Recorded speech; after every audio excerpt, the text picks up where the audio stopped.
আজকে দিনটা ছিল 17 ডিসেম্বর আর আজকে হলো আমার বার্থডে।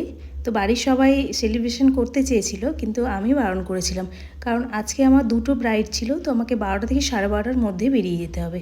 তাই মা কিছু রান্না করলেও আমি কিন্তু সেইভাবে খেতাম না, সেই জন্য আমি বারণ করে দিয়েছিলাম।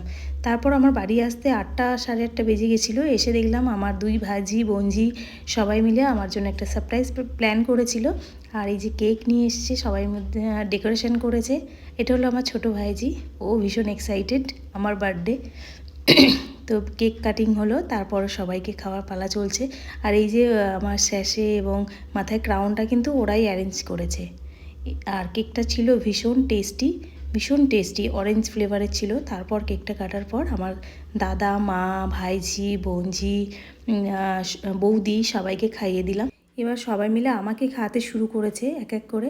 আর আমাকে তো পুরো মুখে ভর্তি করে দিয়েছে। আর এই দেখো আমার বোনঝি, ও পুরো মুখে ভর্তি করে দিয়েছে আমার। আর কেকটা এত টেস্টি ছিল, আমি কিন্তু চেটে চেটে খাচ্ছিলাম। ভীষণ টেস্টি খেতে লাগছিল। আর আমাকে কি অদ্ভুত দেখতে লাগছে, তাই না? আর এই গিফটটা আমাকে দিয়েছিল আমার বড় ভাইজি।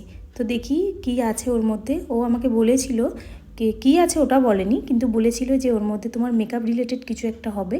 তো আমি মেকআপ রিলেটেড পড়েছি, তো খুব এক্সাইটেড। আর এর মধ্যে দেখতে পাচ্ছি একটা শোপিস, এটা শোপিস হিসেবে সাজিয়েও রাখতে পারো, প্লাস তোমরা মেকআপ হোল্ডার, ব্রাশ হোল্ডার হিসেবেও ইউজ করতে পারো। আর এই চিরকুটটা দিয়েছিল আমার ছোটো ভাইজি। এর মধ্যে কিছু লেখা ছিল, সেটা হলো আমার সুন্দরী পিসি, তোমাকে আমি অনেক ভালোবাসি। সেই জন্য ওকে একটু কোলে তুলে নিয়ে আদর করছিলাম, একটু ডান্সও করে নিলাম। যাই হোক, আজকের দিনটা খুব আনন্দ